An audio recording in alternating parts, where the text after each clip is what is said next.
Hello. Tonight we will immerse ourselves in the fascinating world of the Black Pharaohs of Nubia, rulers who gave a radical turn to one of the greatest empires in history.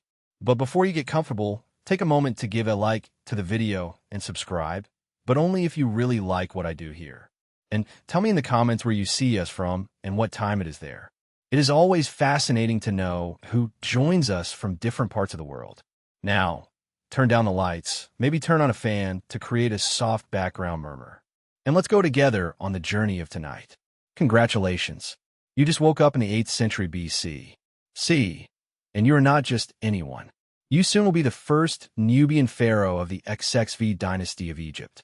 The morning sun filters through the window of your palace in Naparta, casting long shadows on the sandstone floor. Outside, you can hear the soft flow of the Nile, giver of life to your kingdom of Kush. The good news is that you are about to become one of the most powerful rulers in history, in command of an empire that will extend from present-day Sudan to the Mediterranean Sea. The bad news is that your day as a Nubian pharaoh will test your diplomatic skill, your military prowess, and your divine connection with the gods to the last drop. You swing your legs over the edge of the bed, although bed may be too simple a word for the ornate platform on which you rest. It is carved in precious woods, inlaid with gold and ivory, and covered with the finest canvases. The room around you is spacious and cool despite the increasing heat outside. It must be recognized, the ancient Nubians knew how to build.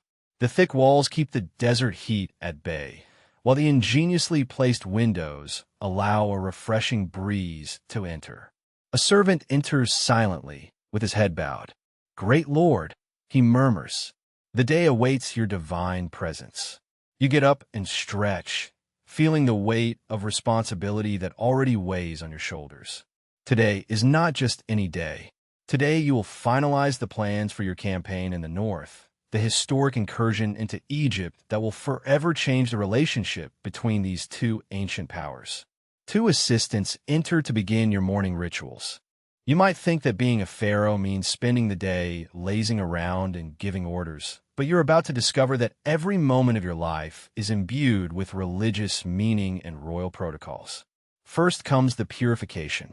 The water of the Nile, considered sacred, is brought in a gold basin.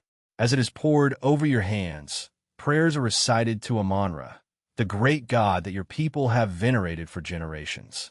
The Nubians have long venerated Amun-Ra, the same deity that the Egyptians worship in Kerak. This shared religion will be crucial in your coming conquest. You are not just invading Egypt. You see yourself restoring the proper worship and order in a land that has fallen into chaos. Next, your body is smeared with oils and perfumes made with ingredients from all over Africa and beyond. Some of these scented oils come from places as far away as Lebanon and Greece, which testifies to the extensive trade networks that your kingdom maintains. The palace assistants work in silence, with expert and efficient hands. The best oils are reserved only for you. A small bottle can cost what a common farmer earns in a year. Then comes your clothing, and you better get used to the heavy royal attire. A simple white linen skirt of the best quality forms the basis of your outfit. On it is placed a wide colored band that wraps around your waist and hangs in front. This is not just any fabric. It is intricately decorated with motifs that symbolize your royal status. Your feet are adorned with gold sandals, and your body is covered with heavy gold necklaces, bracelets, and bangles. Each piece of jewelry is not simply decorative. They are powerful symbols. Many carry protective amulets and inscriptions to the gods. Finally, your assistants bring the crowns.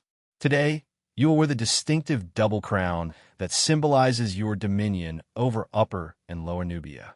It is surprisingly heavy, and you must keep your head high and firm despite its weight. It is just one of the many physical demands of royalty. When you finish dressing and adorning yourself, the morning is already far advanced.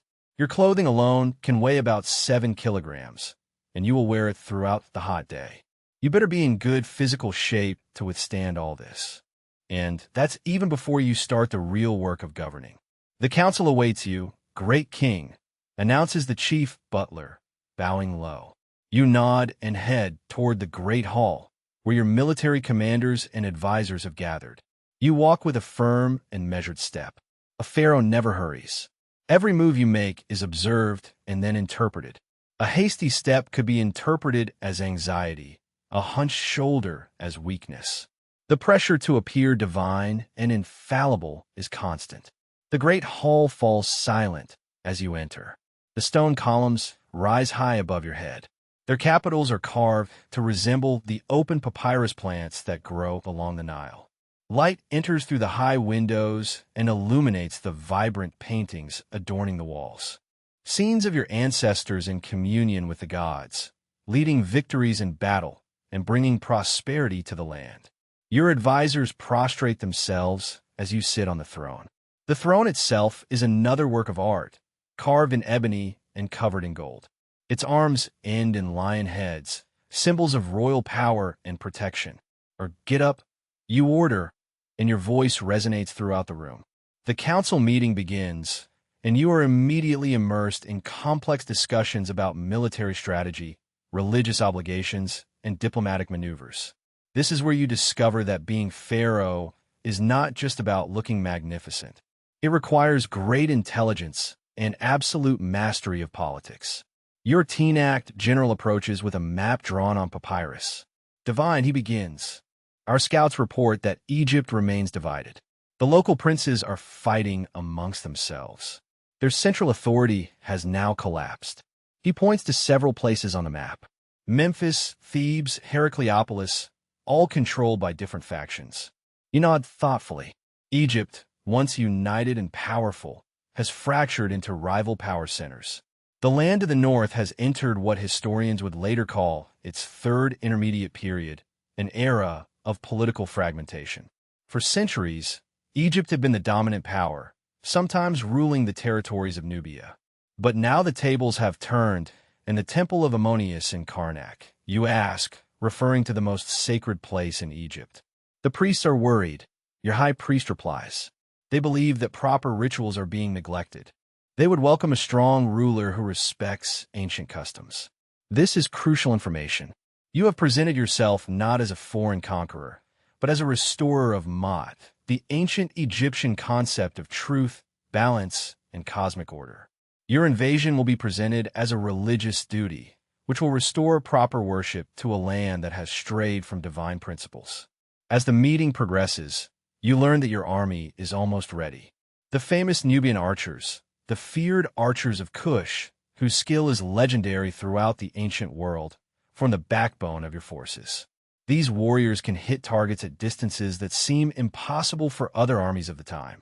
Your personal guard, composed of the elite of these archers, stands at attention along the walls of the hall, but military power alone will not guarantee your place as pharaoh. You must also understand the complex religious rituals that legitimize royal power in both Nubia and Egypt.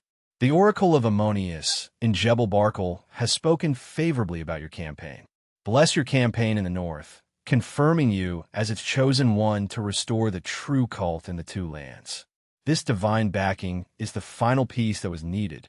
With God's blessing, now you can proceed with confidence in the justice of your cause. Upon leaving the temple, you blink in the intense sunlight. Your next duty now awaits you. A public audience where you will listen to the petitions of your people. Being accessible to your subjects, at least symbolically, is an important aspect of Nubian royalty. A pavilion has been prepared in the central shaded square. You take a seat while the common people are allowed to approach, though not too much, only after being searched by your guards. Security is always a concern for a ruler, even a divine one. The applicants present themselves one at a time. Peasants seeking solutions to territorial disputes, merchants requesting commercial rights, officials reporting on the state of the provinces. Each one approaches with profound deference, often trembling in your presence. It is strange to think that, despite your power, these brief interactions may be the only time your common subjects see your face. You listen carefully to each one. A pharaoh must be both firm and fair. Your decisions here will echo throughout the kingdom, forging your reputation as a just ruler or tyrant. You are aware of the weight of each judgment made. A dispute between village chiefs catches your attention now. They argue about water rights, a crucial issue in this arid land. After listening to both sides, you make a decision that seems to surprise all your advisors. Instead of simply ruling in favor of the most influential man, you divide access to water more equitably, but order both towns to contribute labor to build an improved irrigation system that will ultimately benefit both communities. The divine Pharaoh is infinitely wise, murmurs one of your advisors, with genuine admiration in his voice. You allow yourself a slight smile now. This is the kind of practical wisdom that has helped your kingdom prosper greatly. While the Egyptians of the north have been fractured by internal conflicts, your Nubian state has remained stable and increasingly powerful. By now, the day's heat has reached its peak. Even with servants waving ostrich feather fans to create a breeze, the temperature feels unbearable. A less important person could retire to rest during these hottest hours, but a pharaoh's duties never cease. Next, you have a meeting with the envoys. Your kingdom maintains diplomatic and commercial relations with powers throughout the region, from the other kingdoms of Central Africa to the city-states of Phoenicia and beyond. Today, a representative of a commercial power from the Red Sea coast has brought gifts and a proposal to expand trade relations. The diplomat approaches with elaborate courtesy and presents luxurious gifts, exotic spices, beautifully crafted fabrics, and a cage with exotic birds with colorful plumage that you have never seen before. In return, you present him with gold, the precious metal for which your land is famous, along with ivory and finely crafted Nubian ceramics. Diplomatic conversations are complex, dealing with tariffs, protected trade routes, and mutual defense against raiders who could threaten merchant caravans. You skillfully navigate these negotiations, securing favorable conditions and maintaining the dignity and mystery that surrounds your divine status. When the foreign envoy leaves, visibly impressed both by your wisdom and by the splendor of your court, your chief steward approaches. "Divine One," he says softly, "the royal architect awaits your approval of the new temple designs." You suppress a small sigh. The administrative demands of royalty feel endless. Now you must review the plans for the monumental buildings that will consolidate your legacy. These structures will stand for thousands of years, telling future generations of your power and your devotion to all gods. The architect unrolls some papyrus scrolls containing detailed drawings now. The proposed temple complex seems ambitious. Enormous pylons, columned halls, sanctuaries, and complementary structures that will take years to complete and the work of thousands of people.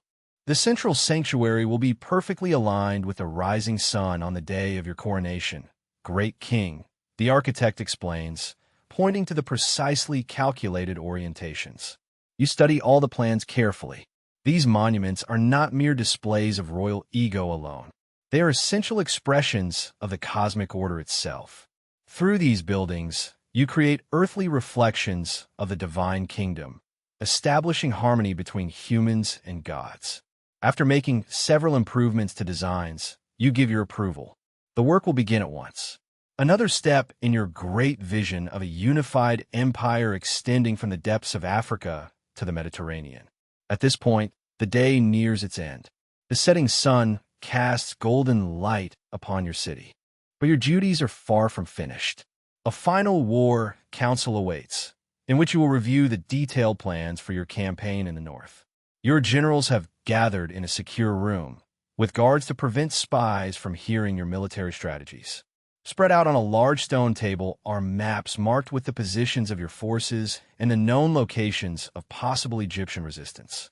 "We will sail north with the main force," your commander explains, "following the course of the Nile. Smaller units will move by land, securing key positions along the way. Our intelligence suggests that the Egyptian forces are divided and are not prepared for a coordinated attack." You listen carefully and ask precise questions about supply lines, the loyalty of potential allies among the Egyptian nobility, and contingency plans in case unexpected resistance arises. Your commanders are impressed with your strategic thinking. You're not only a divine figure, but a true military leader. The meeting concludes with a solemn rite. Each commander drinks from a shared cup, symbolizing your common purpose and shared destiny. They swear allegiance and promise to follow you to victory or to death. By Amun-Ra and the divine Pharaoh, they proclaim in unison, voices echoing off the stone walls. When the war council disperses, you finally retire to your private chambers. The servants remove the heavy crown and ceremonial robes, dressing you in lighter tunics for the night. They bring you food, a sumptuous banquet of roasted meats, fresh fruit, bread, and wine, all tasted by tasters before reaching your table. Despite the luxury that surrounds you, you eat moderately. It is essential to have a clear mind for challenges ahead. While you dine, scribes read reports and historical texts. Information you must assimilate before the obligations of the following day begin. Finally, when night completely envelopes your palace, you enjoy a rare moment of solitude. Standing on your private balcony, you contemplate your sleeping capital city. In the distance, the Nile shines silver in the moonlight, the same river that flows through the heart of Egypt, the land that you will soon claim as your own. You think about the weight of history upon your shoulders. For centuries, Egypt has dominated Nubia. Now you will reverse that dynamic, leading a Nubian dynasty to rule a unified empire. It is a moment that will be remembered for millennia, though not always with as much precision as you might expect. Future civilizations will sometimes forget that your kingdom was as sophisticated and cultured as Egypt was. They will overlook that Nubia had its own ancient traditions, writing systems, and an impressive civilization independent of Egyptian influence. But you do not know this yet. Right now, you're focused on the immense task before you now. As you prepare to sleep, ritual prayers are recited and protective amulets placed next to your bed. Even your rest is surrounded by ceremony and divine meaning. You close your eyes knowing that tomorrow will be another day of relentless duties, complex decisions, and preparations for the campaign that will make you the first Nubian pharaoh of Egypt's XXV dynasty. An extraordinary moment in which the traditional power dynamic between two ancient civilizations was drastically reversed. Your last thought before falling asleep is that perhaps the most challenging aspect of being a Nubian pharaoh is not the physical demands or constant ceremonies. It is the weight of destiny itself. You are at a crucial moment in history, and the decisions you make will resonate throughout the centuries. The soft sound of the night breeze whispering among the palm trees outside your window gradually fades as sleep overcomes you. Tomorrow, your journey to change the course of history will continue onward. Morning comes early, as always in the desert lands. The first rays of sun sneak through the narrow window of your room, and before you can fully appreciate that moment of peace, your servants arrive. Another demanding day begins as Pharaoh Pie. However, today is different. Today marks the start of your historic campaign in the north, the invasion of Egypt. Your armies have gathered, your ships are prepared, and the oracles have given favorable omens. It is time to change history's course. You get up and submit to the same morning rituals as always. Purification with sacred water, anointing with oils, clothing with royal insignias. But today, your servants add something special. The armor and weapons befitting a warrior king. A breastplate of finely worked bronze scales sewn onto leather is placed over your garments. Your sword, with the hilt inlaid with gold and ivory, is ceremoniously delivered to you. May Ammonius guide your sword, says the high priest, bowing deeply. You leave your palace to review your assembled forces. The spectacle is impressive. Thousands of warriors stretch as far as one can see. The famous Nubian archers form the elite units. Their powerful bows are nearly as tall as a man. These archers are feared throughout the ancient world for their precision and the tremendous force of their shots, capable of penetrating armor at distances that seem impossible. The soldiers have prepared themselves spiritually and militarily. Many purified themselves in the Nile, following ancient traditions. They wear amulets to protect themselves from the gods and paint their bodies with sacred symbols for various gods. Some units carry banners crowned with divine emblems. The falcon of Horus, the ram's head of the moon, "Great Lord," your general approaches. The fleet awaits your orders. You nod and head to the river, where a fleet of ships is ready to transport your army. To the north, your royal barge is a marvel of craftsmanship. Its hull is painted with protective eyes to guide it safely through the cataracts. Its cabin is decorated with gold and precious materials. As you board, musicians play triumphant melodies on flutes and drums. The priests burn incense and recite prayers for the campaign's success. The atmosphere is one of solemn determination and religious fervor. This is not a simple military conquest. It is a divine mission to restore order and worship in a land that has fallen into chaos. With a flourish of trumpets, the fleet starts its journey downriver. The Nile will take you north toward your destiny. But first you must navigate the challenging cataracts, stretches of river where rocky outcrops create dangerous rapids. Even for experienced Nubian sailors, these passages are treacherous. As your fleet nears the first cataract, the crew springs into action. Some ships must be partially unloaded and dragged through shallow channels. Others navigate through narrow passages between jagged rocks where a moment of distraction could mean destruction. You watch from your royal barge as your captains demonstrate their skill in guiding the vessels through the turbulent waters. The Egyptians believe that these cataracts protect them from southern invasions. Your advisor comments. They believe that no large army could navigate these waters. You smile slightly. Then, they will be in for a surprise. Days pass as your fleet moves north. The landscape changes gradually. The narrow strip of fertile land along the Nile widens. Settlements become more frequent. You are entering the territory of Upper Egypt.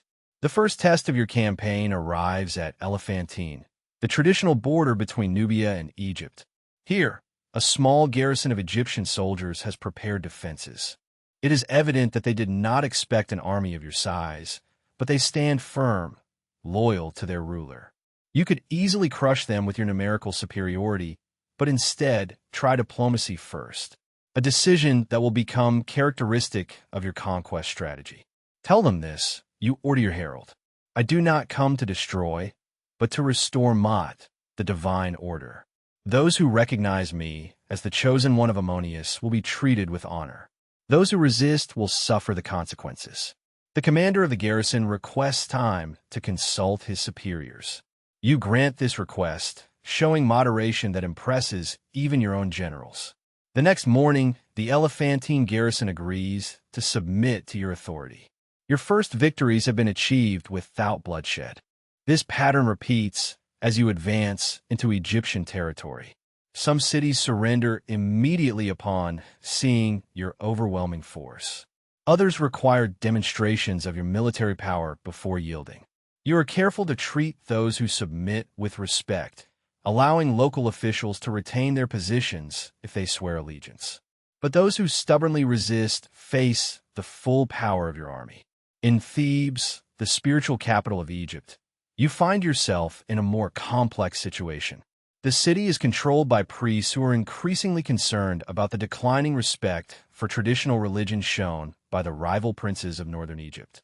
You send emissaries to the high priest in Karnak to explain that you come as a defender of proper worship and divine order. This message resonates with the priests, who have heard of your devotion to Ammonius and your magnificent temple in Napata. The high priest himself comes to your ship when it docks in Thebes. He bows, without prostrating himself, as your Nubian subjects would, but showing genuine respect. The oracle has spoken, he tells you. Ammonius welcomes his son from the south. This religious endorsement is perhaps more valuable than a military victory. With the blessing of the priests of Karnak, your legitimacy as a ruler of Egypt is significantly strengthened. You make generous offerings in the temple, demonstrating your piety and reinforcing your claim to be the chosen representative of the god.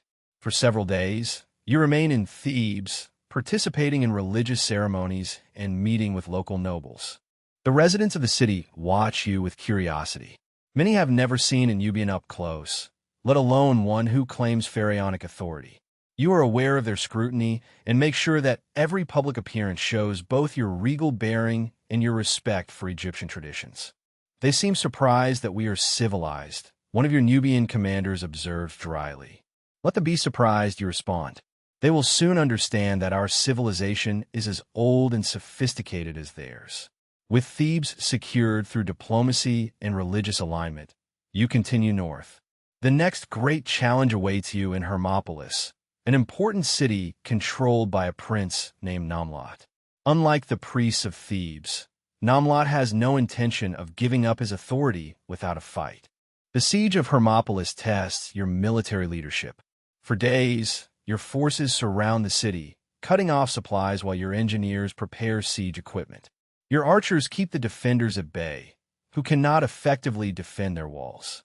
Finally, recognizing defeat, Namlat sends a messenger to request conditions. You enter the captured city with moderation, preventing your soldiers from looting or harming civilians. This clemency makes a good impression. You are demonstrating that your government will bring stability, not destruction. In Namlat's palace, you discover an impressive collection of horses. You have always felt a special affection for these animals, which you consider noble creatures worthy of respect. When you learn that Namlat's horses have been neglected during the siege, without enough water or food, you become really angry. It is one of the few times your composure cracks. You have not cared for these innocent animals. You demand this of Namlat. This shows a flaw in your character more worrying than in your military resistance. You order your own servants to take care of the horses immediately and write down this incident in the stele that you will commission later. An unusual detail reveals your personal values in the midst of a grandiose political narrative. As your campaign continues north, the news of your arrival and your policy of clemency towards those who surrender spreads ahead of you. Several cities surrender without any resistance. But the biggest challenge has yet to come. Memphis, the ancient administrative capital, was controlled by a coalition of northern princes led by a ruler named Teen. Memphis is fortified with thick, well-maintained walls. Its Nile location is strategically advantageous. A frontal assault would be costly, perhaps impossible, but you have earned a reputation for your ingenious strategy in addition to your military power. Under the cover of darkness, you send part of your fleet to approach the city from an unexpected direction. At dawn, your main force initiates what appears to be a direct assault on the main gates, but it is just a diversionary maneuver. While the defenders focus on repelling this attack, your ships should land troops on a less protected section of the city. The battle for Memphis is fierce, but brief. Your troops break through the walls, and fighting erupts in the streets. You have given strict orders to avoid damaging the temples and to spare the lives of civilians, but the defending soldiers receive no such mercy. By noon, the city's defenders have fallen or surrendered, and you make your triumphal entry into one of the oldest and most revered cities in Egypt. Standing in the palace of Memphis, surrounded by the symbols of Egyptian royal power, you have achieved what seemed impossible. A Nubian king controlling the administrative center of Egypt. But you know that military conquest is only the beginning of the real challenge, to govern this vast territory and earn the acceptance of its people. The following days are full of political maneuvering. You meet with officials, priests, and nobles, assessing who you can trust for your administration. You make offerings in the temples of Memphis, particularly to Tar, the city's deity.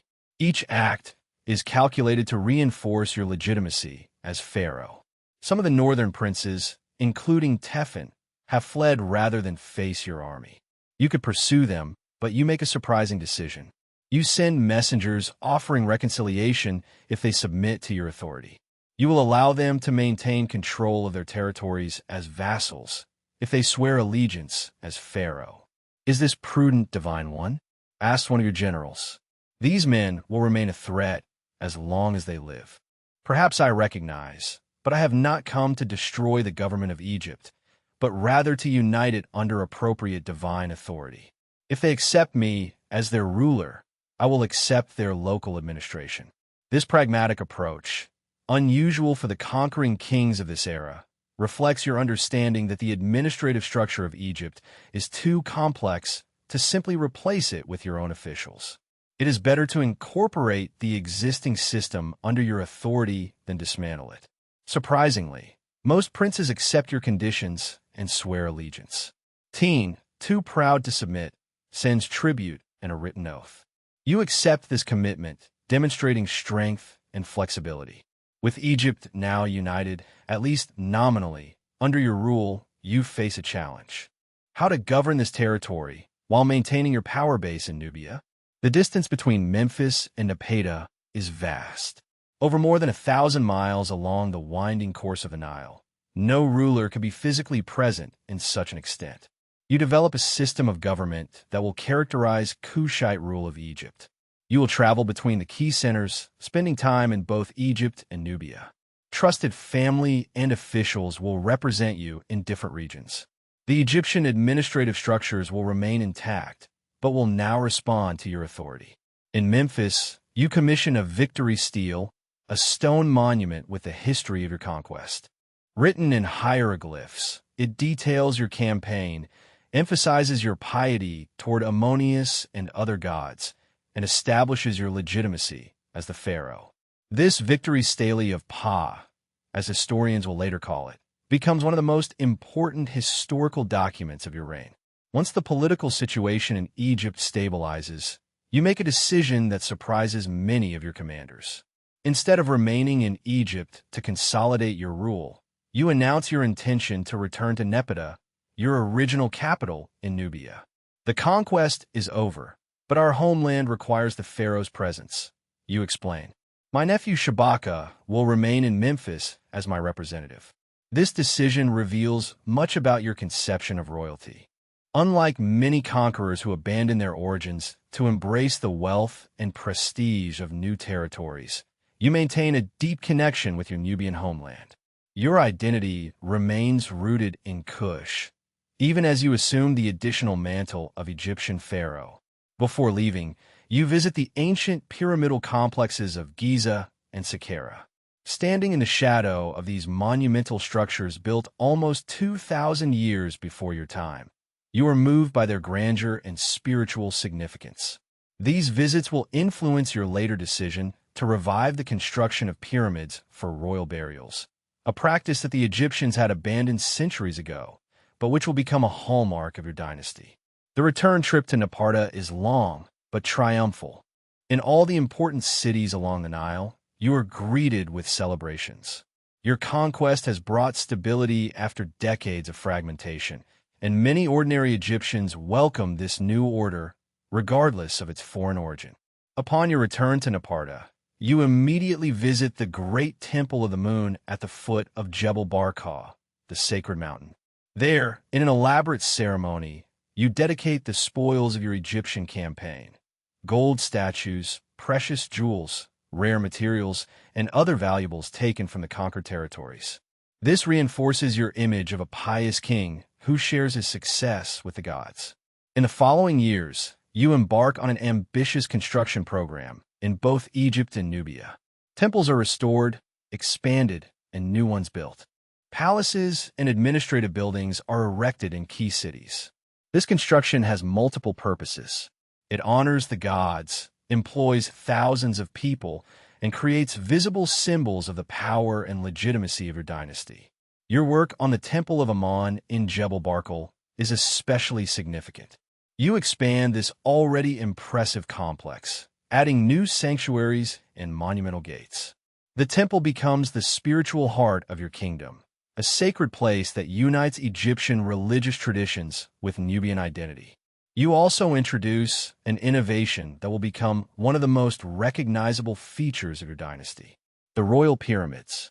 Although smaller than the Great Pyramids of Giza, these steep-sided structures built in Uluru, near Napata, create an unmistakable visual link between your Kushite kingdom and ancient Egyptian traditions. Life as ruler of two lands presents constant challenges. You must respect and defend the distinctive cultural traditions of Egypt and Nubia while fostering a sense of unity. You must maintain religious legitimacy in both contexts. and you must be constantly alert to potential rebellions or external threats. Your days follow a pattern of relentless duty. Dawn begins with purification rituals and prayers, followed by meetings with officials from various regions of your empire. You review reports on agricultural production, tax collection, military preparedness, and foreign relations. You personally judge important legal cases, setting precedents that your officials must follow in more routine matters. Religious ceremonies occupy an important part of your time. As a divine king, you must maintain proper relations with the gods through regular offerings and participation in festivals. The calendar is full of sacred days that require your presence in various temples. Construction projects also demand your attention. You review architectural plans, visit construction sites, and make decisions about materials, designs, and inscriptions. These structures will stand for millennia. They must perfectly express your royal ideology and religious devotion. Despite your conquest of Egypt, you never completely abandon Nubian cultural elements. Your royal iconography combines Egyptian and Kushite features. You are depicted with the double crown of Egypt, but also with distinctive royal symbols of Nubia. In official contexts, you use both the Egyptian hieroglyphs and the Meroitic script, the writing system of your Nubian homeland. This cultural duality extends to your personal life. Your main wives come from noble Nubian families, which maintains your connection with the elite of your homeland. But you also form marriage alliances with Egyptian noble houses, linking them to your dynasty through family ties. Your children are educated in both cultures. They learn the religious texts and the Egyptian administrative systems, but they also maintain the Nubian traditions and language. Nubian traditions and language. This bicultural education prepares them to govern an empire encompassing diverse peoples and regions. The years pass, and you begin to feel the weight of age and responsibility. You have achieved what seemed impossible, establishing a Nubian dynasty governing Egypt, not only through brute force, but with religious legitimacy and administrative skill. You have been accepted as a true pharaoh. Your name appears on official lists of kings alongside the native Egyptian rulers. As the end of your reign approaches, you carefully prepare for the succession. Your nephew Shibaka, who has proven his worth as your representative in Memphis, is positioned to occupy the throne after you. The transition must be smooth to maintain the stability that cost you so much to achieve. In your last years, you commission your tomb, a pyramid in El Kuru that will house your mummified remains along with treasures for your life and the afterlife. The burial chamber is decorated with scenes showing you in the company of the gods, in particular Amon-Ra, to whom you have shown such devotion throughout your life. When death finally comes, you face it with the dignity that characterized your reign. Your body undergoes the elaborate Egyptian mummification process, preserved for eternity. You are buried with honors in your pyramid tomb, surrounded by offerings and protective amulets. Your legacy is secure. You founded a dynasty that would govern Egypt for almost a century, bringing a period of stability, religious revival, and cultural flourishing. Future generations will know you as Pate or Pianki, the first of the Black Pharaohs, the Nubian king who conquered and governed Egypt with wisdom and piety. And although the death of the pharaoh marks an end, it also announces a beginning, the continuation of the remarkable Kushite dynasty, whose history is far from over. For now, your successor, Shabaka, assumes the double crown and faces the same immense challenges that you once did. Balancing two cultures, maintaining divine legitimacy, and protecting a vast empire against both internal divisions and external threats. Imagine now that you are Shabaka, nephew of the Great Pi and new pharaoh of the XXV dynasty. The weight of the double crown weighs on your head as you contemplate the vast empire you inherited, stretching from the depths of Nubia to the Mediterranean Sea. Your uncle had conquered Egypt. Your task is perhaps even more difficult, consolidating Nubian rule and making both Egyptians and Nubians in your homeland accepted as legitimate. The morning sun filters through the columns of your palace in Memphis. Unlike your uncle, who returned to Nepeta after the conquest, You have decided to establish your main residence here, in Egypt's traditional administrative capital. It is a strategic decision to effectively govern Egypt. You must be present at its heart. Your morning rituals are similar to those of your uncle, but with subtle differences reflecting your own religious emphasis. You are known for your special devotion to ancient traditions, as you consider yourself a restorer of Egypt's classical religious practices. This reverence for tradition will become a defining characteristic of your reign. As the assistants dress you in the finery of a pharaoh, you mentally prepare for the day's most important event, the inauguration of what future historians will call the Shabaka stone. Though you know it simply as a sacred text you have commissioned to be preserved for eternity. Is the temple prepared? You ask your high priest. Yes, divine one, he replies with reverence. The stone has been placed in the temple of Ptah, just as you ordered. This project has been very important to you. The preservation of an ancient religious text that was deteriorating on old papyrus. You order it carved in black basalt to ensure its eternal preservation. The text describes the Memphite theology, which explains how the god Ptah created the world through his heart and tongue. It is a profound theological document connecting creation itself with Memphis, the city where you now rule. What you cannot possibly know is that this stone will survive long after your dynasty falls. Almost 2,500 years later, it will be discovered by European archaeologists, becoming one of the most important sources for understanding ancient Egypt's religious thought. Your act of preservation will prove more lasting than the military conquests that brought your family to power. After a light breakfast of bread, dates, and watered wine, you head to the temple for the dedication ceremony. Your procession through Memphis is an elaborate event. The guards clear the way, the musicians play solemn melodies, and the priests carry sacred emblems. The people prostrate themselves as you pass, as if you were a living god walking among them. The Temple of Ptah is among the oldest and most venerated sanctuaries in Memphis. Inside, the cool penumbra provides relief from the increasing heat of day. The smoke of incense rises to the ceiling as the priests intone prayers. The stone that you ordered occupies a prominent place in the main hall. Its polished black surface shines in the light from oil lamps. The dedication ceremony is long and complex, including multiple offerings and recitations. You yourself read aloud some parts of the sacred text, and your voice resonates in the chambers of the temple. By preserving this ancient wisdom, you make a powerful statement about your reign. You may be Nubian by birth, but you're the true guardian of Egyptian tradition. After the ceremony, you return to the palace to attend to daily government affairs.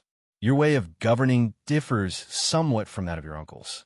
While PA was a warrior king who conquered through military power, you're more a scholarly king focused on cultural and religious renaissance. Both approaches have their place in securing the position of your dynasty. Your officials bring reports from throughout the kingdom. Tax collection is carried out effectively, guaranteeing the wealth necessary for your construction projects and maintaining the army. The Nile flood has been favorable this year, promising good harvests. The local administrators, mostly Egyptians whom you have kept in their positions, report general peace and compliance with your government. But there are always challenges. A noble from the Delta region has been spreading dissent, questioning if a Nubian can truly be a legitimate pharaoh. You must decide how to respond. After considering it, you order him brought to Memphis, not chained, but with all honors. I will show him that I am more devoted to Egyptian traditions than he is. This approach characterizes your government, which resorts to cultural authority rather than brute force whenever possible. You understand that the Kushite dynasty must earn acceptance by demonstrating its commitment to Egyptian values, particularly religious ones. Later that day, you meet with the architects who oversee your construction projects. Under your direction, temples are being restored and expanded throughout Egypt. You are especially focused on the temple complexes of Kerak and Luxor, in Thebes, the spiritual heart of Egypt. The new hypostyle hall of Kerak will be finished before the next flood, the chief architect assures you, showing detailed plans drawn on papyrus. You nod in approval. These huge construction projects serve multiple purposes. They honor the gods, employ thousands of workers, and create visible symbols of the power and piety of your dynasty. The distinctive Kushite architectural touches that you have incorporated. The particular styles of the columns and decorative elements will mark these buildings as products of your reign for centuries. As evening falls, you remember another crucial aspect of your duty as Pharaonic, family matters. Your sister Amonis has been appointed wife of Ammonius in Thebes, a position of enormous religious and political importance. She effectively governs Upper Egypt in your name through this religious office. A messenger has arrived with her reports and requests. The wife of the god Ammonius was traditionally a celibate priestess who symbolically married the god and administered his extensive properties and temple wealth.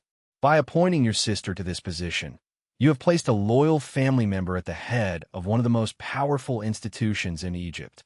It is a strategy that began with your uncle Pa and continues under your mandate. You carefully review Ammoni's reports.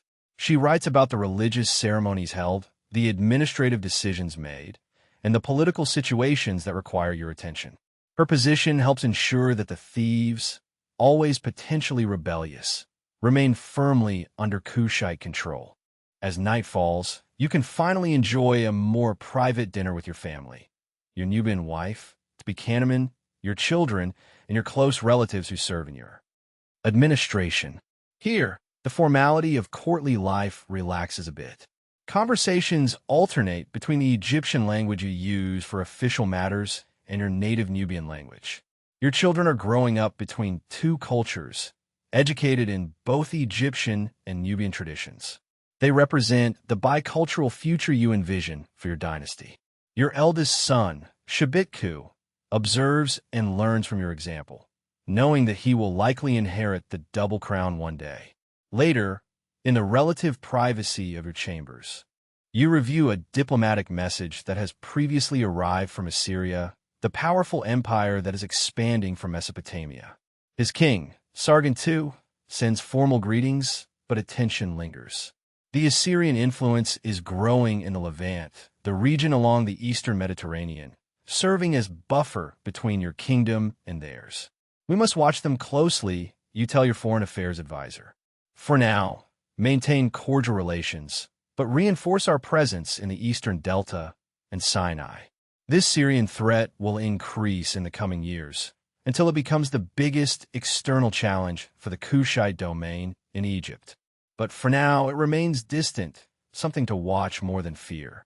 Before sleeping, you perform your private devotions, praying to Ammonius Ra and other deities for guidance and protection. The religious sincerity of the Kushite pharaohs is worthy of mention. The legitimacy of your dynasty is based, to a large extent, on your role as divine intermediaries chosen by Ammonius to restore the proper cult and cosmic order. As you fall asleep, you reflect on your achievements and challenges ahead. Your reign has brought stability and religious renaissance. You have consolidated the legitimacy of the Kushite domain through your devotion to Egyptian traditions, while maintaining your distinct Nubian identity. The remarkable dynasty of Black Pharaohs that began with your Uncle Pa continues to flourish under your guidance. The years pass, and finally, you too must face mortality.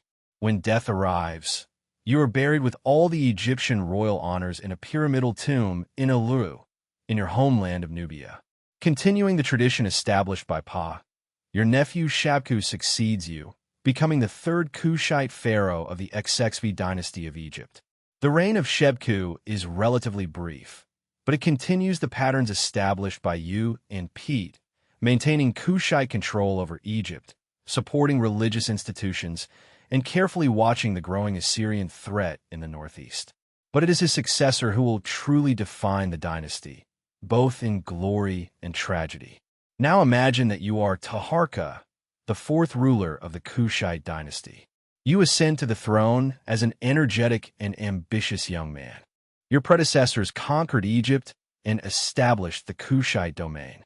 Your intention is to take the dynasty to even greater heights. Your coronation takes place in Tanis, in the Nile Delta, which symbolizes your control over all of Egypt, from the northernmost regions to the depths of Nubia in the south. The crown placed on your head represents not only a political office, but also a divine role. Now you're the living incarnation of Horus, mediator between gods and humans, responsible for maintaining cosmic order. The first years of your reign satisfy your ambitions. You prove to be the greatest builder of the Kushite dynasty, commissioning temples, palaces, and monuments throughout Egypt and Nubia. Your name will be found from the Delta to the fourth cataract of the Nile, inscribed on columns and statues that will remain standing for millennia. In Karnak, you build a magnificent colonnade in the temple courtyard with enormous columns topped by open capitals in the shape of papyrus. Although time will eventually leave only one of these columns standing, it will still be an impressive testament to your architectural ambition. With almost 21 meters in height and covered with exquisite reliefs, in Jebel Barkal, in your homeland of Nubia, you expand the sacred complex dedicated to the moon. The Temple of Mut, consort of the moon, is carved directly into the rock of the sacred mountain. Inside, the reliefs show you making offerings to the gods, legitimizing your government through divine approval. Your construction projects also extend to practical works. You order the construction of new irrigation systems, improving agricultural productivity. Wells are dug in desert regions to support trade routes. These pragmatic improvements benefit the lives of ordinary people while strengthening your economic and military position. One morning, while you're reviewing plans for a new temple in Kawar, in Nubia, a messenger arrives with worrying news from the northeast. Divine, he reports after prostrating himself. The Assyrian forces have invaded the Levant in greater numbers than ever. Several city-states that pay tribute to Egypt have requested our protection. This is the moment when foreign policy will begin to dominate your reign. The Assyrian Empire, based in Mesopotamia, has been expanding westward for decades under the command of its king Hadin. It poses a direct threat to Egyptian interests and, ultimately, to Egypt itself.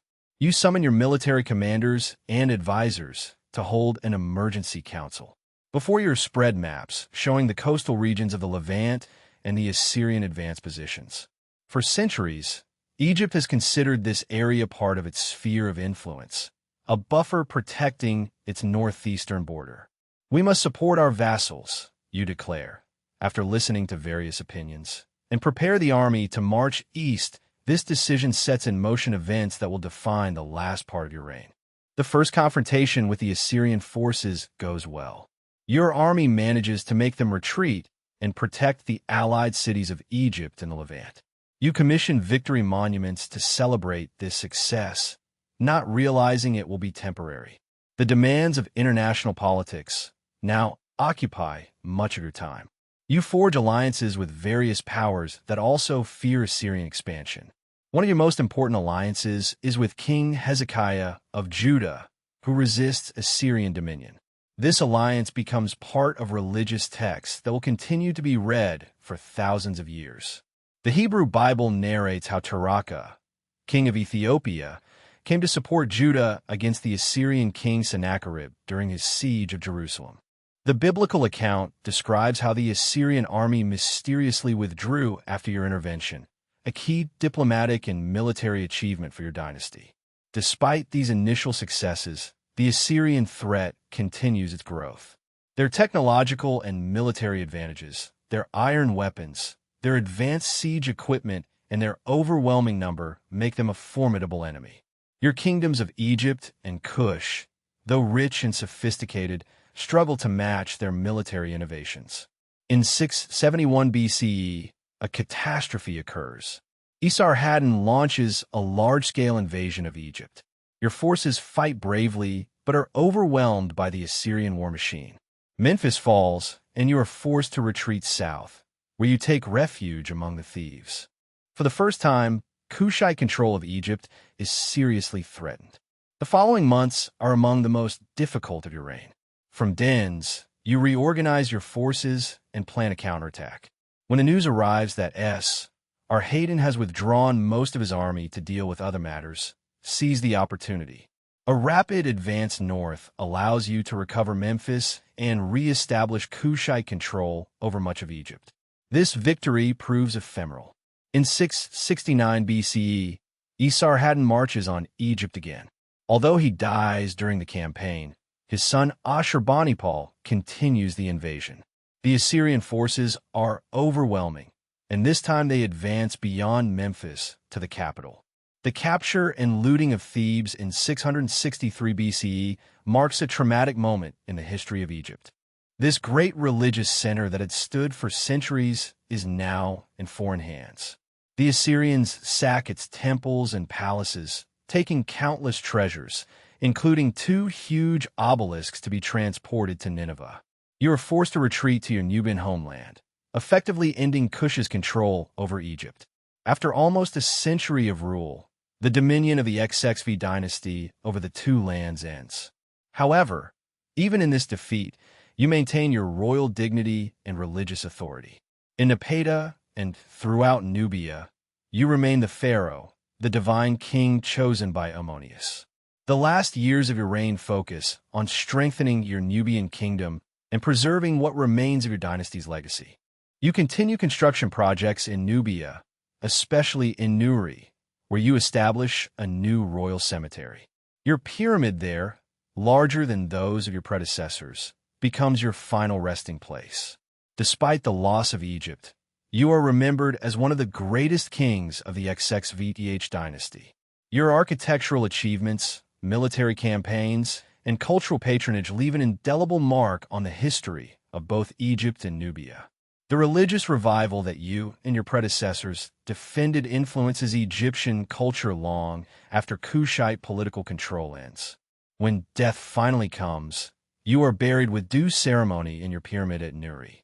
Your successor, Tanamani, makes one last attempt to restore Kushite control in Egypt, briefly reconquering Memphis before being definitively expelled by the Assyrians and their Egyptian allies. The dominion of the XXV dynasty over Egypt has ended, but its legacy endures.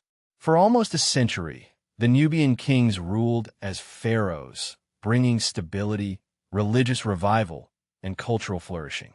After a period of fragmentation, they ruled not as foreign occupiers, but as legitimate pharaohs, accepted within the ancient Egyptian tradition. The distinctive artistic style developed during your dynasty, merging Egyptian and Nubian elements, continues to influence creative expression in both regions.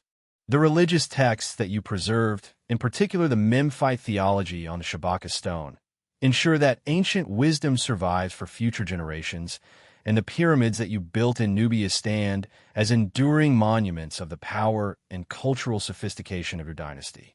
Perhaps more importantly, your dynasty demonstrates that the relationship between Egypt and Nubia was never simply one of Egyptian dominance. These 2 ancient African civilizations deeply influenced each other over thousands of years, sometimes as rivals, sometimes as partners, and during your notable era with the Nubios as rulers designated by the gods of Egypt. Far from a stereotype of a peripheral civilization that existed in the shadow of Egypt, your Kushite kingdom is revealed as a sophisticated power with its own distinctive traditions, capable not only of resisting Egyptian influence, but of conquering and governing Egypt itself. The history of the Black Pharaohs is a powerful reminder of the complex history of Africa and of the extraordinary civilizations that it produced long before European colonization. While the stars shine on your pyramidal tomb in Nuri, your legacy endures in the monuments that still stand, in the texts that are still studied, and in the permanent redefinition of the relationship between 2 of the greatest ancient civilizations of Africa. Now that we have explored the great political narratives of the Nubian pharaohs, let us move away from the royal palaces and the battlefield to discover what life was like for the common people who lived under the rule of the Black Pharaohs. After all, empires are not made up only of kings and conquests. They are built on the daily life, the work, and the beliefs of thousands of people whose names rarely appear in historical records. Imagine that you are no longer a pharaoh, but a common inhabitant of the kingdom of Kush during the height of the XXV dynasty.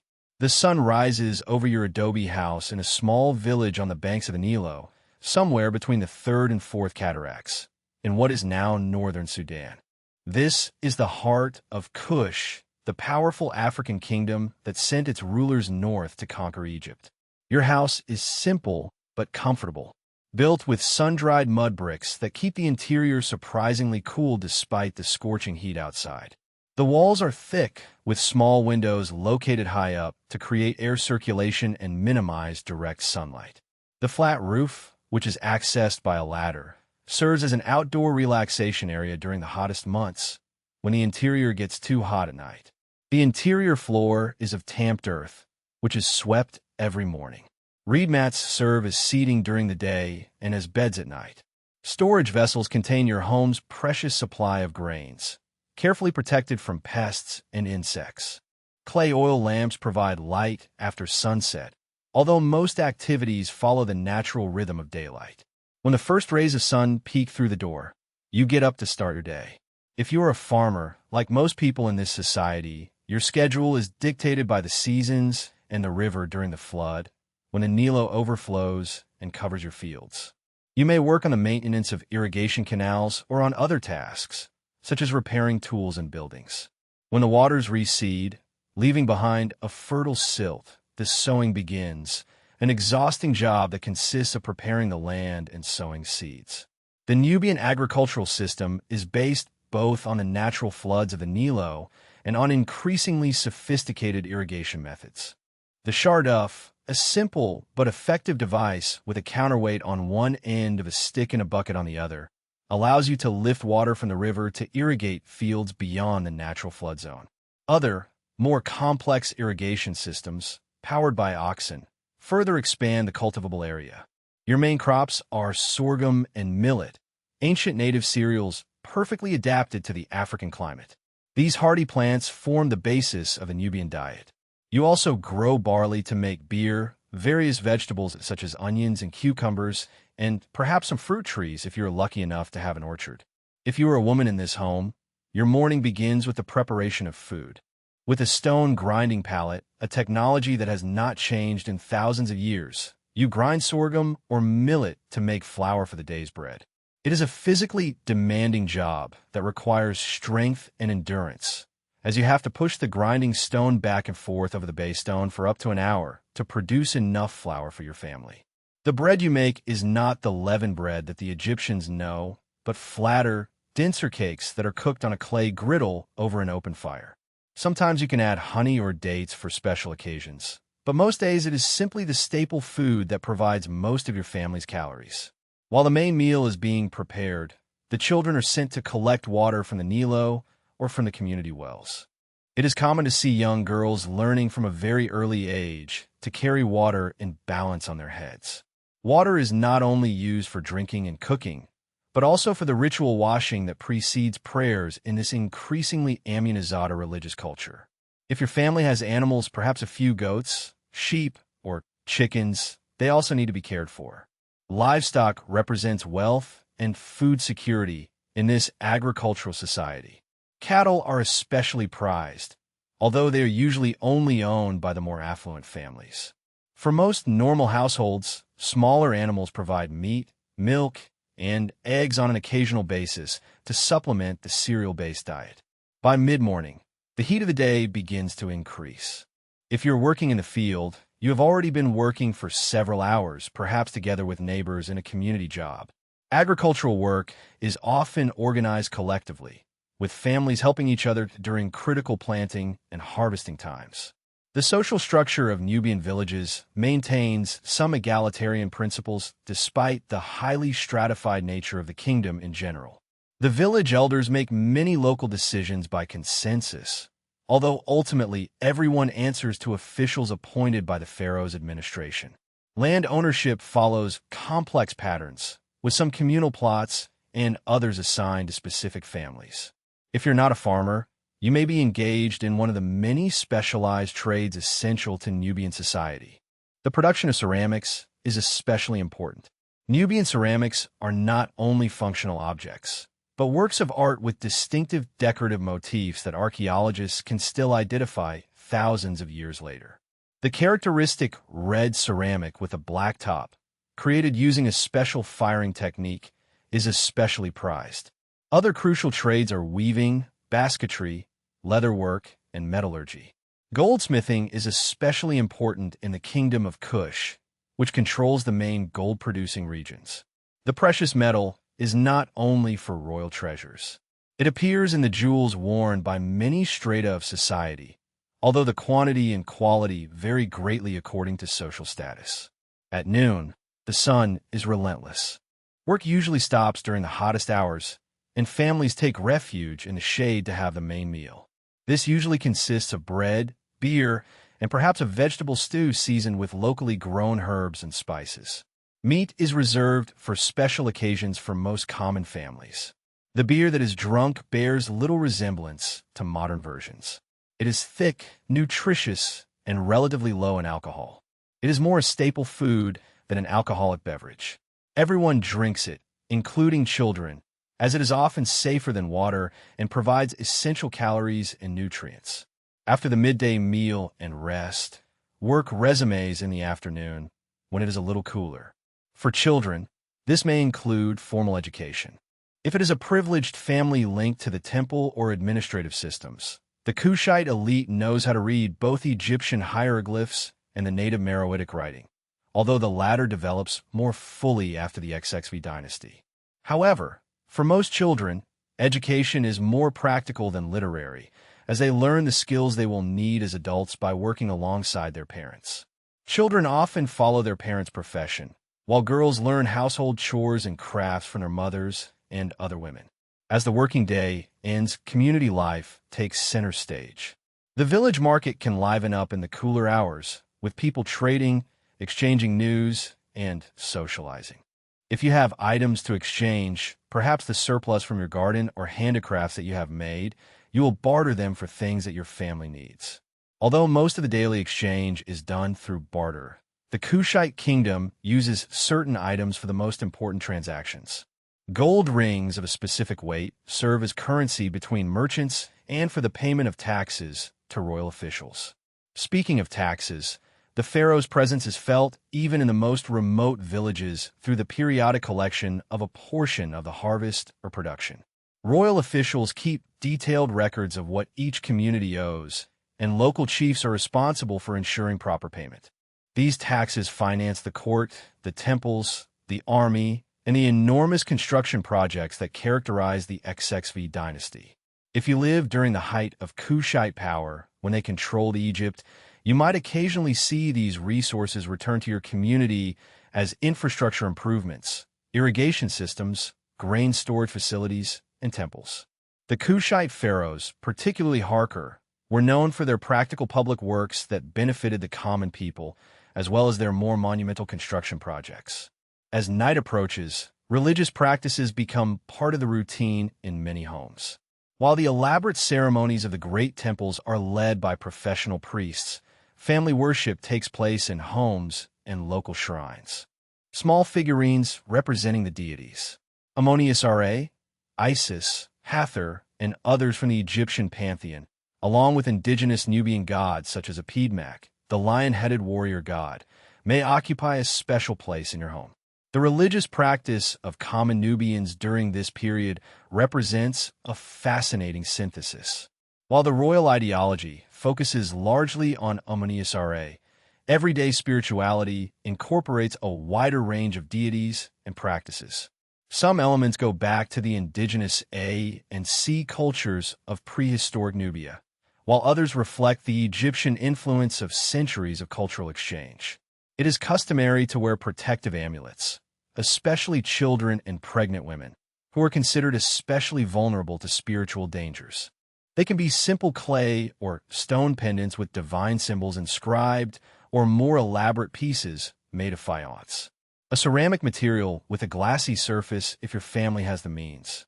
After dinner, another round of bread with perhaps some dried fish, lentils, or vegetables. Families gather to socialize. Storytelling is an important tradition in which elders pass on historical and mythological narratives that reinforce cultural identity and values. These stories often feature the exploits of kings and gods, but also tales of tricksters and moral fables that provide entertainment and teaching. Music and dance constitute another essential aspect of community life. Simple instruments, drums made of ceramic or wood covered with animal skin, cane flutes, rattles, and stringed instruments similar to small harps, accompany songs and dances for ceremonial and recreational purposes. Public performances can mark festivals, weddings, or other important community events. When the stars appear in the clear desert sky, most village activities end. Without artificial lighting, sleep patterns usually follow the natural cycle of daylight. During the hottest seasons, many people sleep on the roofs to enjoy the night breeze, and the whole family spreads out on reed mats on the flat adobe surfaces. This cycle of daily life continues with seasonal variations. The agricultural calendar dictates much of the rhythm of the year, with intense periods of activity during planting and harvesting, interspersed with somewhat less demanding seasons. Religious holidays mark important transitions, such as the beginning of the Nile flood, the harvest, and astronomical events like solstices. If you live in one of the large urban centers like Nepeta instead of a rural town, your daily experience is very different. Cities are administrative, religious, and commercial centers, with more specialized jobs and greater social stratification. The inhabitants of the cities can work as scribes in the royal administration, registering the collection of taxes, making inventory of the properties of the temple, or drafting correspondence. Others serve as priests in the elaborate temple complexes that constitute the spiritual center of Kushite society. The artisans of the cities usually produce more specialized luxury items for the elite. Fine jewelry, decorated weapons, cosmetic items, and elaborate furniture. The social hierarchy becomes more visible in urban settings. While rural villages maintain certain egalitarian traditions, cities show clear distinctions between the royal court, the nobility, the priests, the merchants, the artisans, and the workers. These distinctions are manifested in housing, clothing, diet, and access to resources. At the apex of this hierarchy is the royal court. Life in the palace is governed by very elaborate protocols that regulate everything from how the pharaoh should be addressed to who can speak in the royal councils. The daily routine of the king includes numerous ceremonies and religious rituals, in addition to the practical tasks of government. Senior officials and nobles occupy the next level, overseeing various aspects of the kingdom's administration. Many occupy hereditary positions that are transmitted from parents to children, creating powerful families whose fortune is linked to royal favor. Their residences, large enclosures with multiple rooms around central courtyards, reflect their status, as do their fine linen garments and gold jewelry. The priests constitute another elite group, especially those who serve in the main temples dedicated to Ammonius-Ra. The temple complexes function almost like cities within cities, with their own economies, workshops, and administrative systems. Some priests serve temporarily and on a rotating basis, while others occupy permanent positions that require specialized knowledge of rituals and texts. Merchants and skilled artisans form a kind of middle class, especially in cities located along the main trade routes. International trade brings valuable goods from all over Africa, the Mediterranean, and the Near East. Incense from Punt, Somalia, wood from Lebanon, copper from Sinai, exotic animals, and ivory from Central Africa. The control of this trade brings wealth and influence to certain families and guilds. For urban workers, construction workers, porters, domestic servants, and others who provide essential services, life is more difficult. Although they are not slaves, slavery existed in the kingdom of Kush, mainly for captured prisoners of war and their descendants. Their economic security depends entirely on the continuity of employment, which makes them vulnerable to diseases and injuries. Housing reflects these social differences. The residences of the elite have multiple rooms around courtyards with plastered and painted walls, decorative elements, and separate spaces for different functions. The houses of the middle class are smaller, but they're also subdivided for specialized uses. The poor in the cities might occupy one-room dwellings in densely populated neighborhoods, sometimes with extended families sharing a limited space. Clothing is also an indication of social position. The elite wear fine linen garments, often pleated and adorned with colored edges. Gold jewelry, such as heavy necklaces and bracelets, completes their outfits. Common people settle for simpler clothing made of linen or cotton, with more modest ornaments of beads, faience, or copper. Children are often naked or almost naked until puberty, a practical adaptation to the warm climate. Personal appearance receives careful attention in all social classes. Nubian hairstyles are elaborate and distinctive, with braids that can indicate age, status, and regional identity. Both men and women use oils to protect their skin from the sun and cosmetics for both practical protection and aesthetic enhancement. Charcoal, a dark mineral pigment, is used to outline the eyes, which helps reduce glare and prevent eye infections, in addition to being decorative. In Kushite society, the roles of women vary according to social class. Elite women can have considerable influence, especially those related to the royal family or those who hold religious positions.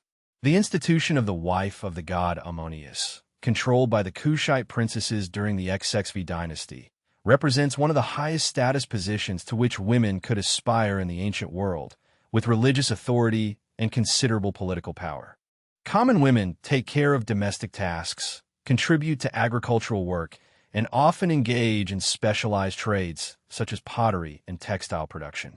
Some evidence suggests that Nubian society granted women more autonomy than contemporary Egyptian culture, especially in legal matters such as property. Female figures in Kushite art appear in a greater variety of active roles than their Egyptian counterparts. Health and medicine reflect a combination of practical knowledge and religious beliefs. Some herbal remedies used by Nubian healers contain truly effective compounds, while other treatments are based more on spiritual intervention. Life expectancy is short by modern standards, perhaps 30 or 40 years on average, with high infant mortality and significant risks associated with childbirth for women. Now, imagine the changes that occur when the Kushite pharaohs lose control of Egypt after the Assyrian invasions. The kingdom contracts to its Nubian heartland, with the royal court permanently established in Napata. Although this is a political setback, in many respects, daily life continues largely as before for the common people of the Nubian territories. The loss of Egyptian resources requires adjustments. Without access to some Egyptian luxury products, local alternatives are developed. The architecture of the temples and palaces evolves to incorporate more indigenous elements along with Egyptian-influenced styles that dominated during the XXV dynasty. Religion also undergoes subtle transformations. While Ammonius remains the main deity, indigenous Nubian gods like Pedmak gain prominence. The temples built after the withdrawal from Egypt present these clearly Nubian deities in a more prominent way, although always within a framework very influenced by Egyptian religious concepts. The center of gravity of the kingdom begins to shift south. Finally, around the year 300 A.C., the royal capital moves from Napata to Meroe, further south along the Nile. This marks the transition from what scholars call the Napata period to the Meroitic period of the history of Kush. Meroe develops as an important center of iron production with numerous furnaces that process the ore from nearby deposits. This technological specialization provides an economic strength that helps the kingdom maintain its independence despite the loss of Egypt. The distinctive Nubian pyramids with steep sides continue to be built for the rulers and the elites, now in sites near Meroe, instead of El Kuru or Nuri.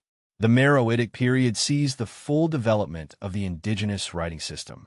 The Meroitic writing, although clearly inspired by Egyptian hieroglyphs, represents the Kushite language, which is completely different from Egyptian. Official inscriptions now appear in both hieroglyphs and in Meroitic, reflecting the dual cultural heritage of the kingdom.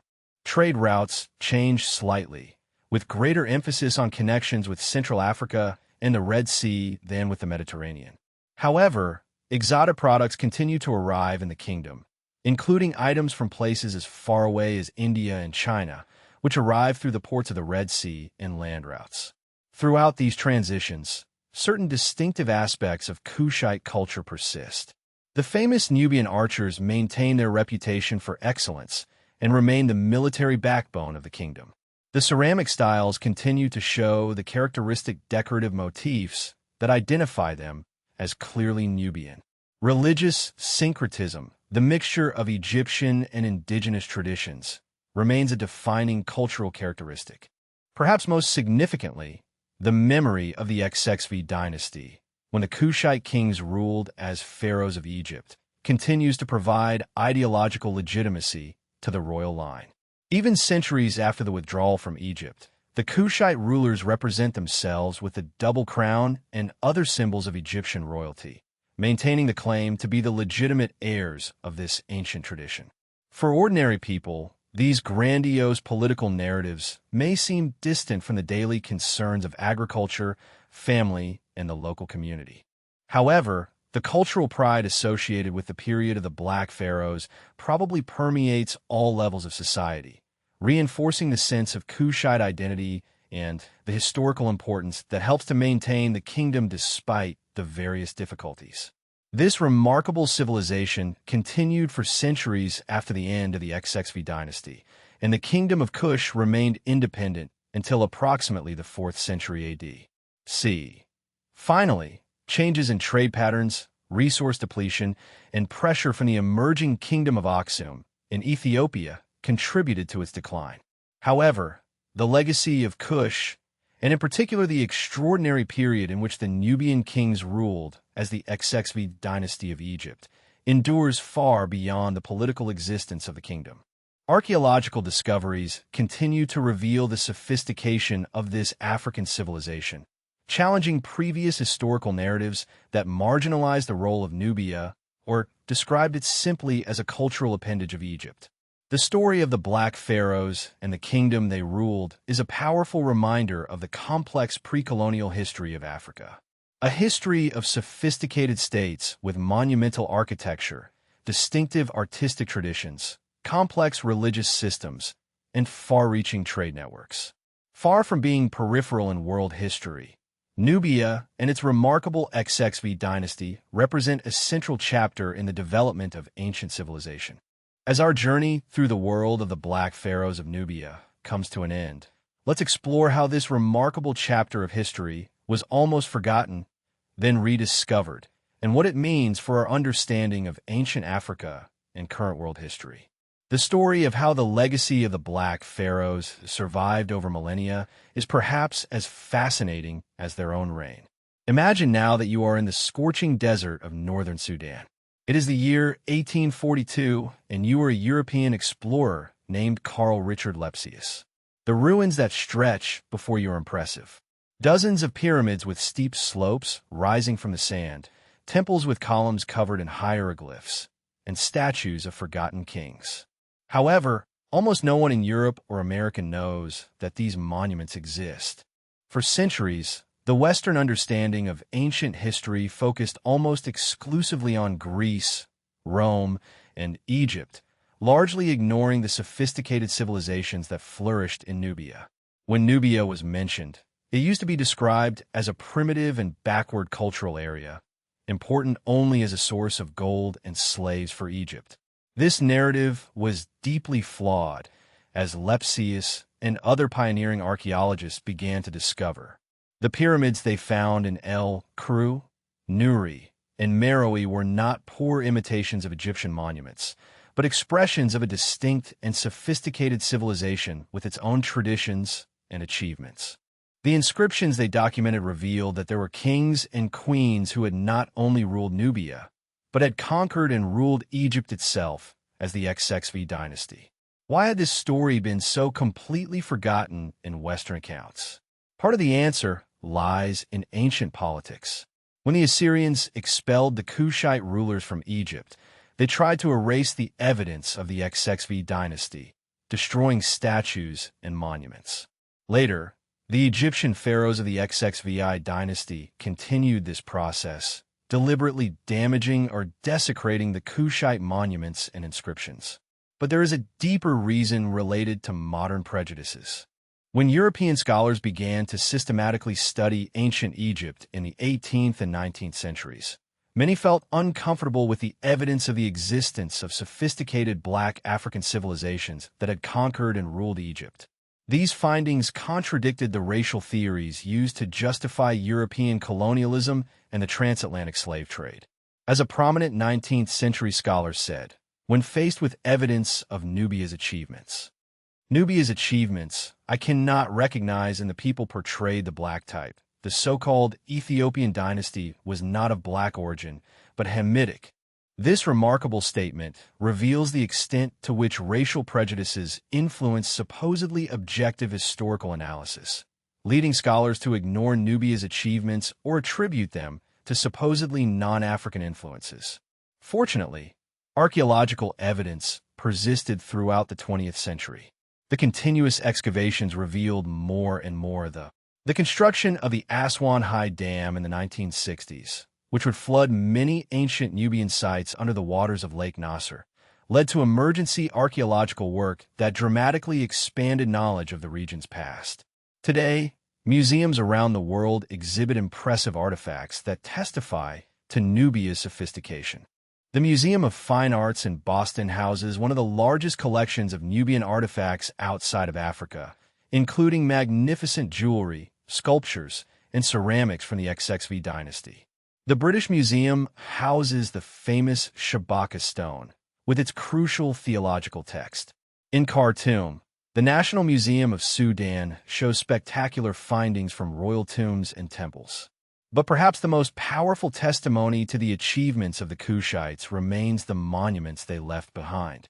Despite millennia of erosion, looting, and deliberate destruction, the pyramids of El Kru, Nuri, and Meroe still stand in the desert of Sudan. The columns erected by Taharqa still rise to the sky in Karnak. The temple complexes of Jebel Barkal continue to inspire at the foot of the sacred mountain. These physical remains tell us a lot about the Kushite kingdom and its 25th dynasty of black pharaohs. Let's explore what makes their legacy so important to our understanding of ancient history and African civilization. First, the 25th dynasty represents a unique moment in which the traditional power dynamics between Egypt and Nubia were reversed. For most of their shared history, Egypt had been the dominant power, sometimes ruling Nubian territories as a colonial overlord. The emergence of the Kushite kings, who conquered and ruled Egypt as pharaohs, demonstrates that African political power was not static, but fluid, with different centers of influence emerging and declining over time. Second, the Kushite period demonstrates a sophisticated cultural exchange rather than simple domination. The Nubian pharaohs did not try to erase Egyptian culture and replace it with their own. Instead, they presented themselves as defenders of traditional Egyptian religious practices, restoring temples and reviving ancient rituals. They adopted elements of Egyptian royal iconography, while maintaining distinctive Nubian features in their self-representation. This cultural synthesis is especially evident in art and architecture. Kushite royal statues combine Egyptian poses and symbolism with distinctive Nubian features, such as wider faces, fuller lips, and different types of crowns. The architecture of the temples incorporates Egyptian elements, such as pylons and hypostyle halls, but with proportions and decorative details that identify them as Kushite creations. The ram-headed sphinxes that line the entrance to the Kushite temples represent Ammonius, the central deity of both Egyptian and Nubian religion. However, their robust proportions and distinctive decorative elements are exclusively Nubian. It was not a simple imitation, but a creative adaptation, a mixture of traditions to create something new. Third, the religious policies of the XXV dynasty had a lasting impact on Egyptian theology. The emphasis of the Kushite pharaohs on traditional worship, in particular their attention to the moon and the Theban theological system, helped preserve ancient texts and religious practices that might otherwise have been lost during the Third Intermediate Period, marked by the political fragmentation of Egypt. The famous Shabaka stone, commissioned by the second Kushite pharaoh, preserves the only known copy of the Memphite theology, a crucial text for understanding ancient Egyptian conceptions of creation, having been carved in stone. Shabaka guaranteed its survival for more than 2,500 years, providing modern scholars with invaluable information about Egyptian religious thought. Fourth, the practical achievements of the Kushite rulers, particularly Taharqa, improved the daily lives of ordinary people beyond monumental buildings. They built and repaired irrigation systems, dug wells, and built facilities for grain storage. These practical works increased agricultural productivity and improved water management, which directly benefited communities throughout Egypt and Nubia. Fifth, the Kushite period witnessed significant technological innovations, especially in metallurgy. Although the XXV dynasty preceded the height of iron production in Nubia, which flourished later in Meroe, it laid the foundations for these advances by strengthening the economic and political foundations of the kingdom. The subsequent mastery of the Kushites in metallurgy, with hundreds of smelting furnaces producing tools and weapons, represents one of Africa's most important technological achievements. Sixth, the international relations of the XXV dynasty demonstrate Nubia's integration into a broader global system. Diplomatic and military interactions with Assyria, Judah, and other powers in the Near East show that Kush was a recognized actor on the international stage, participating in the complex politics of the ancient world of the Mediterranean and the Near East. The biblical mention of Tiraka, king of Ethiopia, Taharqa, who came to the aid of Judah against Assyria, is not only a religious reference, but evidence of the real political and military alliances that shaped the history of the entire region. Far from being isolated, Nubia of the XXV dynasty was connected to a vast network of trade, diplomacy, and, on occasion, conflicts that stretched from Mesopotamia to the Mediterranean and deep into Africa. Seventh, and perhaps most importantly, the story of the Black Pharaohs forces us to reconsider traditional narratives about ancient Africa. The sophisticated state organization, monumental architecture, complex religious institutions, and international diplomacy of Kushite Nubia contradict colonial-era characterizations of pre-colonial Africa as lacking significant political development or cultural achievements. Recognition of Nubia's achievements does not depend on comparing it to Egypt or other non-African civilizations. Kush was remarkable in its own right, with a history spanning more than 2,000 years, longer than the existence of the Roman Empire. Its distinctive artistic traditions, architectural innovations, and technological advances represent important contributions to the cultural heritage of humanity. What makes the XXV dynasty especially significant is how it embodies the complex relationship between two of Africa's greatest ancient civilizations. Instead of considering Egypt and Nubia as totally separate entities or presenting Nubia as merely peripheral to Egypt, Kushite rule demonstrates their deep interconnection and mutual influence. So, what happened to this extraordinary kingdom after the XXV dynasty ended? Although it was expelled from Egypt by the Assyrians around 656 BCE, the kingdom of Kush continued to flourish in its Nubian homeland for almost another millennium. The royal capital eventually moved from Nepeta further south to Meroe along the Nile, where iron production became an important economic activity.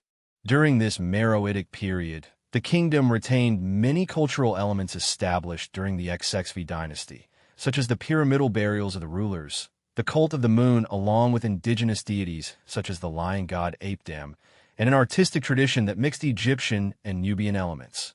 The Meroitic writing, derived from Egyptian hieroglyphs but representing the Kushite language, was fully used during this period.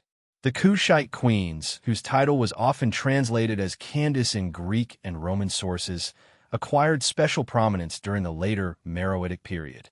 These powerful women sometimes ruled independently, instead of as consorts, leading armies and carrying out diplomacy with other powers. One of these queens negotiated with representatives of Augustus Caesar around the year 21 BC, obtaining favorable conditions after the military confrontations. The kingdom finally collapsed in the 4th century CE, weakened by changes in trade patterns, environmental degradation caused by intense iron production, and pressure from the emerging kingdom of Aksum in present-day Ethiopia. However, even after the political collapse of Kush, its cultural influence persisted in the successor Christian kingdoms that emerged in Nubia, which maintained distinctive artistic and architectural traditions influenced by their Kushite heritage. When we observe the broader legacy of the Nubian XXV dynasty and the Kushite civilization it represented, several ideas emerge that remain relevant today. First, the story of the Black Pharaohs reminds us that history is rarely simple or linear. Power changes hands, cultures mix, and innovations arise from unexpected places. The traditional narrative of Egypt as a dominant civilization and Nubia as its peripheral neighbor overlooks the complex reality of their relationship, which included periods of Nubian rule and significant contributions from Nubia to shared cultural developments. Secondly, the rediscovery of Nubia's achievements demonstrates how historical narratives can be shaped by modern prejudices and political agendas. The minimization of Kushite contributions in early Western studies was not accidental, but reflected the racial theories of the colonial era, which felt uncomfortable with evidence of sophisticated African civilizations. Recognizing these biases helps us approach historical issues with a greater awareness of our own potential blind spots. Third, the cultural synthesis practiced by the Kushite pharaohs offers a model of engagement that neither rejects external influences nor abandons indigenous traditions.